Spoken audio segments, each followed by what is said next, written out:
အားလုံးပဲမင်္ဂလာပါဒီနေ့မှာလည်း Praloga နဲ့ပတ်သက်ပြီးတော့စိတ်ဝင်စားဖို့ကောင်းမယ့်အကြောင်းအရာတစ်ခုကိုကျွန်တော်ပြောပြမယ်ဒီအကြောင်းအရာကိုကျွန်တော်ရဲ့ Facebook page Messenger မှာ brother တယောက်ကလာပြီးတော့ပြောပြထားတာဖြစ်ပါတယ်အခုပြောပြမယ့်အကြောင်းအရာကကြောက်စရာလည်းကောင်းတယ်တနာဖို့လည်းကောင်းတယ်စိတ်ဝင်စားဖို့လည်းကောင်းပါတယ်ဒါဆိုရင်ဒီအကြောင်းအရာကြီးတစ်ခုလုံးကိုကျွန်တော်ကိုယ်တိုင်ကြုံတွေ့ခဲ့ရတယ်လို့မျိုးပြန်ပြီးပြောပြပေးမယ်နော်အဖြစ်အပျက်တွေအားလုံးကကျွန်တော်တငယ်ချင်းစီကအစပြုတာပါ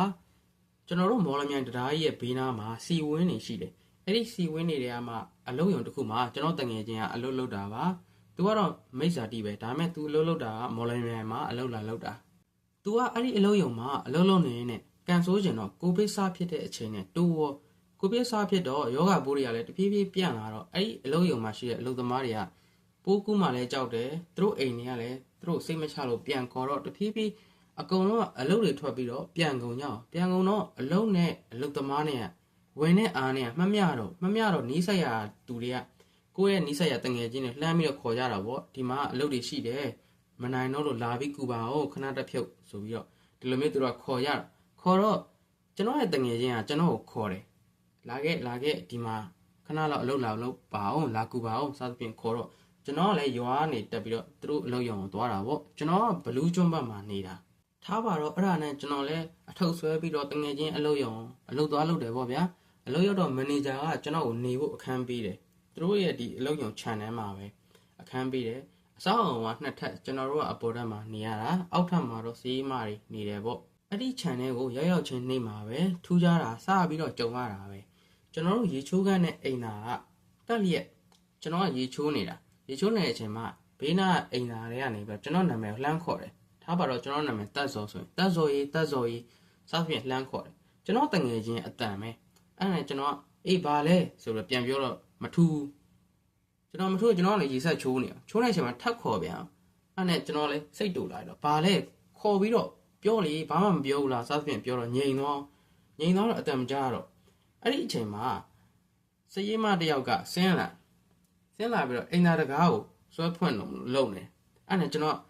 ်အမအိမ်သားထဲမှာကျွန်တော်တငယ်ချင်းရှိတယ်ခုနကကျွန်တော်လှမ်းခေါ်တယ်ဒီကောင်စနေတာသူအိမ်သားထဲမှာလူရှိတယ်စသဖြင့်ပြောတော့အဲ့ဒီစရေးမကကျွန်တော်ဘာပြန်ပြောလဲဆိုတော့မဟုတ်တာတဲ့ငါခုနအပေါ်မှာန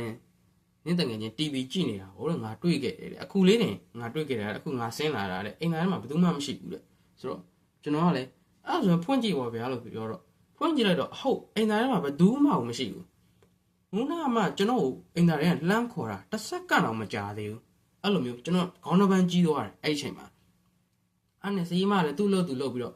့ပြန်သွားတယ်ပေါ့ဗျာအဲ့ချိန်မှာကျွန်တော်ရေဆက်ချိုးနေတဲ့အချိန်မှာကျွန်တော်ရဲ့မျက်စိအရှိမှာနော်ဒီရေကန်ပေါ်မှာတင်ထားတဲ့ကျွန်တော်ရဲ့စက်ပြားတွေမျက်နှာသက်ဆေးတွေကိုလူတယောက်ကလှမ်းပြီးတော့ဟိုဘက်ဒီဘက်ရွှေ့နေတယ်လို့လုပ်နေတာညင်နေရတာကျွန်တော်မျက်လုံးအမြင်မမာဘူးအဲ့ဒီအချိန်မှာကျွန်တော်ရဲ့မျက်လုံးကပြာထွက်သွားပြီဘာမှမသိတော့လူကလည်းထူပူသွားတာပဲကိုယ့်ရဲ့မျက်စိအရှိမှာတဲ့အဲ့ဒီသွားလိုက်ဆေးတွေရောစက်ပြားတွေရောလူတယောက်ကတွန်းချလိုက်တယ်လို့ပုတ်ချလိုက်တယ်လို့အောက်ကိုပြုတ်ကျလာတော့ကျွန်တော်လည်းကြောင်အားလန်အားနဲ့ကျွန်တော်ရှော်နေတဲ့အဝတ်တွေတော့မကောက်နိုင်တော့တခါတည်းအပေါ်ဓာတ်ကိုကျွန်တော်တငယ်ချင်းတွေရှိတယ်ဆိုတဲ့နေရာတန်းပြီးတော့ပြေးတာအပေါ်ရောက်တော့ဟုတ်ကျွန်တော်တငယ်ချင်းအပေါ်မှာဒီကောင် TV ကြည့်နေတာအဲ့ဒါနဲ့ဟျောင်းရီလောက်ပါအောင်ငါ့ကိုတရေ6တယ်လို့ပြောတော့သူတို့ကလည်းစေးအေးထားတယ်ဘာမှမဖြစ်ဘူးတဲ့မင်းနဲ့ဒါလူသစ်မလွတ်တဲ့ဆိုပြီးတော့ကျွန်တော်အဲ့လိုပြောတယ်ဒီကောင်တွေကလည်းတေးချာခါနာလည်းမပြောဘူးကျွန်တော်ကတရေ6တာလားဘာဖြစ်တာလဲငါ့ကိုတေးချာပြောဆိုတော့လေမပြောမင်းအားတဲ့လူသစ်မလွတ်ပါတဲ့မင်းအစင်ပြေသွားလိမ့်မယ်နောက်ဆိုပြီးကျွန်တော်ဒီလိုပဲပြောတယ်အဲ့ဒါနဲ့ကျွန်တော်လည်းအေးဘောထားလိုက်ပါတော့ငါလည်းဒီမှာအလုပ်ခဏပဲလာလုပ်တာပြီးရင်ငါလည်းငါရွာငါပြန်မှာဆိုပြီးတော့ကျွန်တော်လည်းထားလိုက်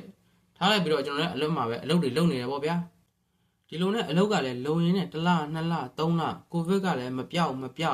်လူတွေကလည်းပြန်မလာအဲ့တော့မန်နေဂျာကကျွန်တော်ပြောတယ်တက်ဆိုရေးမင်းဒီမှာပဲနေလိုက်တော့ဒီမှာပဲအလုပ်လုပ်လိုက်တော့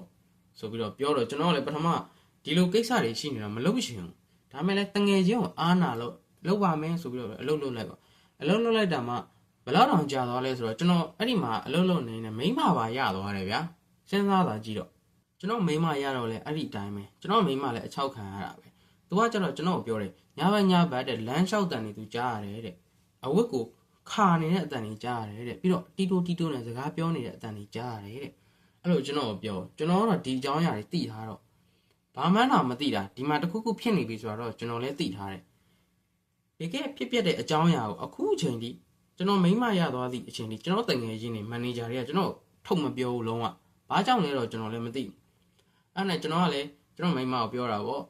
ဘာမှမဟုတ်ပါဘူးဘေးချံလူတွေစကားပြောနေတာပါဘေးချံလူတွေအဝတ်လှမ်းနဲ့အတန်ဒီထိတာကြားနေရတာပါစသဖြင့်ကျွန်တော်လည်းကျွန်တော်မိမအဲ့လိုနှစ်သိပ်ပြီးတော့ဒီတိုင်းပဲပြောလိုက်ရတာပေါ့ဒီလိုနဲ့နေလာနေနဲ့ကျွန်တော်မိမသူ့ရွာမှာတဲ့ဖျားပွဲရှိတယ်ခဏလောက်ပြန်နေတယ်ဆိုတော့ねကျွန်တော်လည်းအေးပြန်ပေါ့ဆိုပြီးတော့မိမသူ့ရွာဖျားပွဲရှိလို့ခဏပြန်သွားရွာအောင်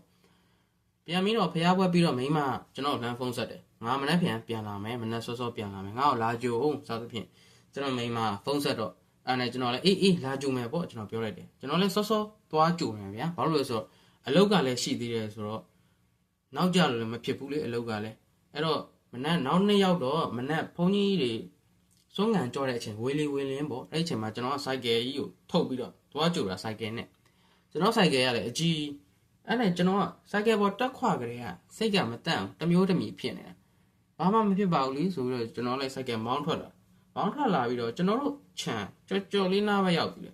အဲ့ဒီလူပုံတရံလိုဘာလို့မဲကောင်ကြီးကကျွန်တော်စိုက်ကယ်ဘက်ကိုပြေးပြီးတော့ဝင်လာကျွန်တော်ကလည်းအဲ့ဒါသူ့တိုက်မိမှာဆိုလို့ရှောင်လိုက်တာဘေးနားကိုတခါလေးထိုးကြတော့စိုက်ကယ်မှောက်ပါလေရောမှောက်ပြီးတော့အဲ့ဒီချိန်မှာကျွန်တော်တို့ခြံရဲ့ဘေးနားမှာစွန်းလောင်းနေတဲ့အတော်ကြီးတွေဖွားကြီးရှိတယ်သူတို့ကကျွန်တော်ဝိုင်းလာတာဒါလေးဘာဖြစ်သွားလဲမေးတဲ့အချိန်မှာကျွန်တော်ကခေါင်းနေပါမိုးနေပြီကြည့်လိုက်တော့မှကျွန်တော်ခေါင်းနေပါကွဲသွားတာစိုက်ကယ်မှောက်ပြီးတော့အဲ့နဲ့ကျွန်တော်လဲဝေဝါနဲ့အဲ့အဖွားကြီးအတော်ကြီးတို့မေးတာပေါ့ကျွန်တော်လူတယောက်ကိုတိုက်မိလို့ဖြစ်သွားတယ်အဲ့ကြောင့်ရှောင်လိုက်တာအဲ့လူရောဘာဖြစ်သွားသေးလဲမေးတော့သူတို့ကကျွန်တော်ကိုပြောတယ်ဘာမှမရှိဘူးတဲ့တားဖန်တာစိုက်ကယ်ကိုဘေးထိုးကြပြီးတော့မှောက်သွားတာတဲ့တားစိုက်ကယ်မောင်းပြီးတော့ထွက်လာကြတဲ့ကအဖွားတို့မြင်တယ်တဲ့အဲ့လိုပြော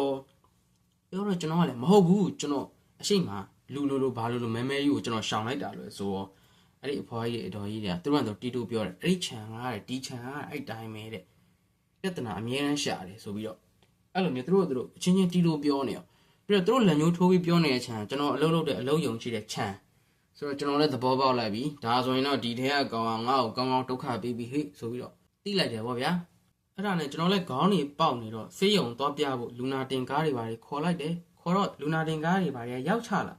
တော့ကျွန်တော်မိန်းမသွားမကြုံနိုင်တော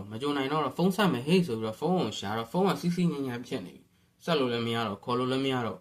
အဲ့ဒါနဲ့အဲ့ဒီလူနာတင်ရှင်မောကအကိုနဲ့အမကိုပဲကျွန်တော်ဖုန်းလေးခဏလောက်ငှားပါဆိုတော့သူတို့ဖုန်းနဲ့ကျွန်တော်ကနံပါတ်ပြောတယ်သူတို့ကခေါ်ပြီးတယ်ပြီးတော့ကျွန်တော်မိန်းမလှမ်းပြောတယ်ငါလာမကြုံနိုင်တော့ဘူးအိမ်ကလူတွေပါပြောပြီးတော့ဆေးရုံသာလိုက်ခဲ့တော့ဒီမှာစိုက်ကယ်မှောက်ပြီးတော့ခေါင်းနဲ့ထက်ချမ်းလို့ကွဲပြီးသွေးတွေပါဖြာနေပြီဆိုပြီးတော့အဲ့လိုပဲပြောပြီးကျွန်တော်ဆေးရုံရောက်သွားနောက်တော့မှကျွန်တော်ရဲ့အမေတွေကျွန်တော်မိန်းမတွေဆေးရုံလာကြတယ်ဗောဗျာဒီလိုနဲ့ကျွန်တော်လည်းဆေးရုံမှာဆေးကုတယ်ဗောဗျာဆေးကုပြီးတော့တက်တာတော့ဆေးရုံကပြန်ဆင်းလာတယ်ဆေးရုံကပြန်ဆင်းပြီးတော့အဝယ်စားတွေကိုဒီအလုပ်ရုံမှာပြန်လာယူတဲ့အချိန်ရောက်တော့မှမန်နေဂျာကဘာစိတ်ကူးတွေပေါက်ပြီးလဲမသိကျွန်တော်ပြောပြတာတက်စော်ရေးတဲ့မင်းတို့ကြောက်မှာဆိုလို့ငါတို့ကမပြောတာတဲ့ငါတို့အလုပ်ရုံမှာမကျွတ်မလွတ်ဖြစ်နေတဲ့မိန်းမတစ်ယောက်ရှိတယ်တဲ့ဘာဖြစ်လို့မကျွတ်မလွတ်တာလဲခင်ဗျားတို့ကဘာဖြစ်လို့စောစောစီးမေးတော့မှမပြောတာလဲပြောတော့မင်းကြောက်မှာဆိုလို့တဲ့မကြောက်ဘူးလို့ပြောလို့အခုတော့ကြောက်စရာလည်းမလိုတော့ဘူးတော့ခေါင်းတွေလည်းပေါက်ပြီးတော့ဆေးရုံလည်းရောက်ပြီးအခုလည်းပြန်ဆင်းလာပြီလို့အခုမှမပြောရင်လည်းဘယ်တော့မှမပြောနဲ့တော့လို့ပြောလိုက်တဲ့အခါကျတော့မှပြောတာသူ့ယောက်ျားတဲ့ဒီမော်လမြိုင်တရားကြီးစဆောက်တော့မတော်တဆဖြစ်ပြီးတော့တရားပေါ်ပြုတ်ကြပြီးသေသွားတာတဲ့အဲ့ဒါကိုသူ့မိန်းမရင်ကွမ်းနာကြမခံမစားနိုင်နေဖြစ်ပြီးတော့စိတ်တော်ကတွေဖြီးစီနောက်ဆုံးဘလို့မှဘယ်သူမှဖြောင်းပြလို့မရဘဲနဲ့အခုအလုံးယုံရှိတဲ့ခြံထဲမှာရေတွင်းရှိတဲ့အရင်ကအဲ့ရေတွင်းတော့ခုံချပြီးကိုအဆုံးစီရင်သွားတာတဲ့အခုငါတို့စောက်ထားတယ်ဆိုတဲ့အဆောက်အအုံပါတဲ့အဲ့ဒီရေတွင်းကိုမြေတွေဖို့ပိတ်ပြီးတော့အပေါ်ကနေထပ်ပြီးတော့ဖိဆောက်ထားတာတဲ့မင်းကို6တယ်ဆိုတဲ့တရေကလည်းအဲ့ဒီမိန်းမပဲတဲ့ဆိုပြီးတော့သူတို့ကအဲ့ဒီကြမှာအကုန်လုံးပြောပြတာပြောပြရတော့မှပဲကျွန်တော်လည်းသဘောပေါက်သွားတာပေါ့ဒီအကြောင်းကိုဘယ်လောက်ထိတောင်ထိန်ချန်ထားလဲဆိုတော့စဉ်းစားကြည့်ကိုဗစ်ကာလတွေကဒီမှာအလုပ်စလုပ်တာနော်မိန်းမပါရသွားတယ်မိန်းမရပြီးလို့အခုလိုမျိုးခေါင်းပေါက်တော့မှပဲတိရတယ်ဆိုတော့တော်တော်ကောင်းတဲ့လူတွေထားပါတော့ဒါကတော့ကျွန်တော်ကြုံတွေ့ခဲ့ရတယ်ပလာလောကနဲ့ပတ်သက်တဲ့အကြောင်းအရာတစ်ခုကိုကျွန်တော်ပြန်ပြီးတော့ပြောပြတာပါနောက်ထပ်တစ်ခုရှိသေးတယ်ကျွန်တော်ပြောပြမယ်အဲ့ဒါကကျွန်တော်မိန်းမရွာကိုသွားတဲ့လမ်းမှာဖြစ်တာကျွန်တော်မိန်းမအတွက်ကျွန်တော်ပတ်စံသွားပို့တော့သူ့ရွာရောက်ဖို့ရွာ3ရွာလောက်ဖြတ်ရတဲ့အထက်မှာရွာတစ်ရွာရှိတယ်အဲ့ဒီလမ်းမှာထပင်းနေပေါက်တာထပင်းတွေကအနှိမ့်နေရောအမြင့်နေရောစီပြီးတော့ပေါက်တာ သွားဖို့တော့ကျွန်တော်တငယ်ချင်းနဲ့ကျွန်တော်2ယောက်စိုက်ကယ်ကတော့1ယောက်တစ်စီးစီကျွန်တော်အရှိရမောင်းတယ်သူကအနောက်ကနေမောင်းပြီးတော့လိုက်တယ်အဲ့ဒီလမ်းသားရောက်တော့ယောက်ျားလေး1ယောက်စိုက်ကယ်အဝါရောင်ရက်ပြီးတော့ဒီကောင်ကဒီတိုင်းနေနေကျွန်တော်တို့ကတော့ပုံမှန်ပဲပေါ့ဆိုပြီးတော့မောင်းလာသူ့ကိုကြော်ပြီးတော့နည်းနည်းလေးခလန်းရောက်တော့ကျွန်တော်တငယ်ချင်းကအနောက်ကနေမြင်မောင်းလာပြီးတော့တက်စော်ကြီးပြေးဟာမြင်မောင်းဟာဆိုပြီးတော့သူကမောင်းခောက်သွားပါလေအဲ့နဲ့ကျွန်တော်လည်း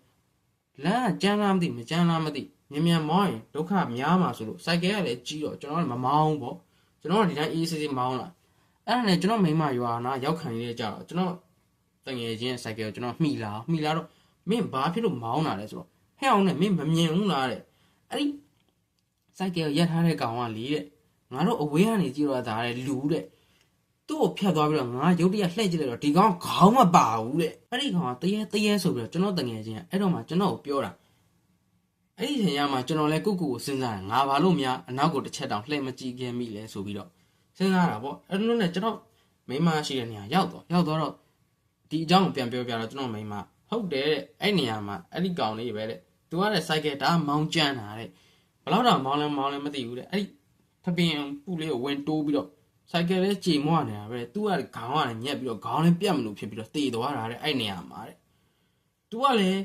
အခုမှပြောပြတယ်စောစီးကျွန်တော်တို့လည်းမပြောဘူးအဲ့ဒါနဲ့ကျွန်တော်တို့လည်းပတ်စံပေးခဲ့တယ်ဗောဗျာကျွန်တော်မိမသုံးဖို့အတွက်ပေးပြီးတော့ပြန်တော့အဲ့လမ်းကနေမပြန်ရဲတော့ဘူးတခြားလမ်းကနေပဲကျွန်တော်တို့ပတ်ပြီးတော့ပဲကျွန်တော်တို့အလုံးယုံချိတဲ့နေရာကိုပြန်လာတယ်ဗောဗျာ